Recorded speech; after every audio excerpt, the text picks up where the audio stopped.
Hello साथीहरू, आजको यस भिडियोमा म लिएर आएछु कक्षा 8 को बोर्ड इक्जाम हैन।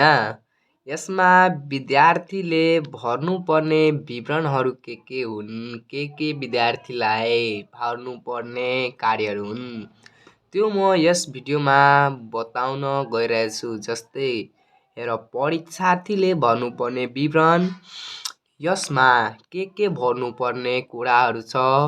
म विभिन्न कुरालाई मध्यनजर गर्दै देखाइरहेछु। कृपया मेरो भिडियोमा अन्तिमखेरितिर हेरिदिनु होला। के छ, परीक्षार्थीले भर्नुपर्ने विवरणहरू सब्जेक्ट छ, स्कुल नेम छ, पेपर पत्र छ, सिम्बल नम्बर छ।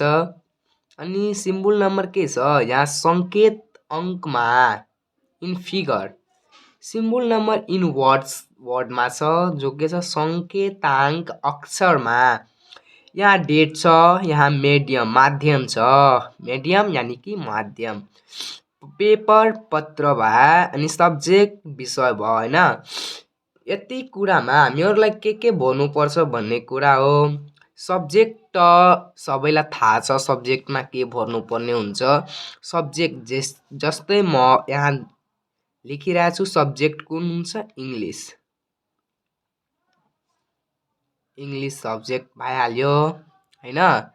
अनि यहाँ पेपर पत्र सङ्ख्या, पेपरमा लेख्दा पनि हुन्छ अनि नलेख्दा पनि हुन्छ। यहाँ के छ, स्कुल नेममा के लेख्नुपर्ने, विद्यालयको नाम, कुन विद्यालयबाट बोर्ड इक्जाम दिइराखेछौ, विद्यालयको नाम के भयो। जस्तै कि हामीहरूको के छ, श्री केएसएचबी सेकेन्डरी स्कूल। क्या हो गया, यो हाम्रो विद्यालयको नाम भइसक्यो हो के, श्री केएसएचबी सेकेन्डरी स्कुल। अनि पत्र भइहाल्यो, माध्यम कुन छ, इङ्ग्लिस। माध्यम भनेको हाम्रो लेखाइ के को आधारमा छ, नेपाली छ कि इङ्ग्लिस छ, त्यो लेखिदिने हैन। जस्तै कि इङ्ग्लिस इक्जामको बेलामा इङ्ग्लिस नै हाम्रो माध्यम भइहाल्छ। जस्तै नेपालीको नेपाली भइहाल्छ। अनि कसैले के थप सब्जेक्टहरू लिएर पढ्नुहुन्छ, त्यसलाई पनि यहाँ माध्यम इङ्ग्लिस नेपाली दुइटै माध्यम मात्रै हुन्छ। जस्तै कि म बताइदिएँ कि इङ्ग्लिसमा इङ्ग्लिस माध्यम लेखिदिने, नेपालीमा नेपाली माध्यम। हजुरले जुन त्यो पेपरमा जुन माध्यम, नेपाली इङ्ग्लिस माध्यम नै लेख्ने हो।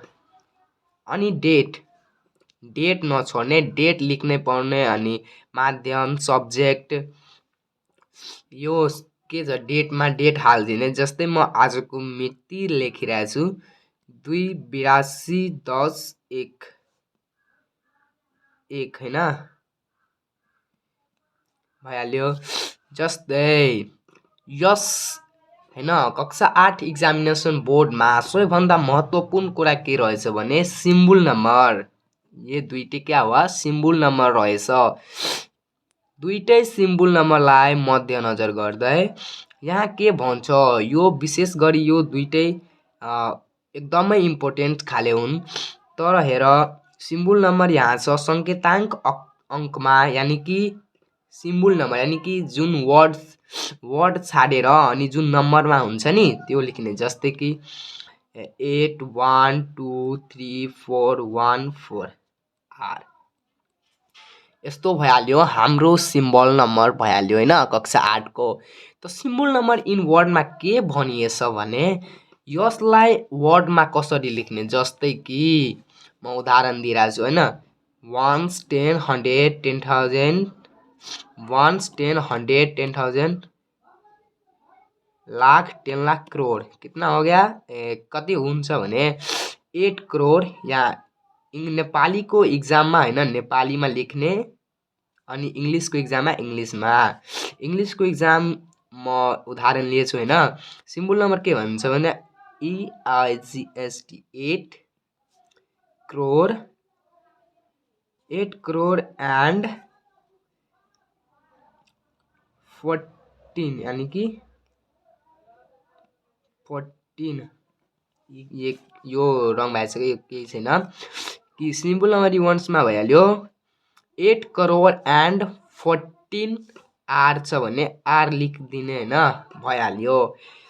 हाम्रो यहाँ के छ, नो अफ एडेस एन्ड सिट्स, योहरू उत्तर पुस्तिका सङ्ख्यामा लेख्नु छ भने थप जस्तै कि मलाई यो पेपरमा लेख्यो होइन, अनि मलाई इक्जाममा जस्तो कि यो पेपरमा भएन हो भ्याएन भन्ने म एउटा थप लिन चाहन्छु भने एउटा थप लियो भने यहाँ उत्तर पुस्तिका सङ्ख्यामा 1 थप दिने, 1 थप दिने, यानि कि एउटा थप छ मेरो, त्यो जनाउँछ होइन।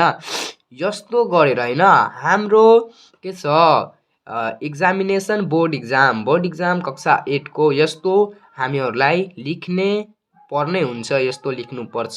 धन्यवाद। यस्तै भिडियो म ल्याउँदै रहन्छु।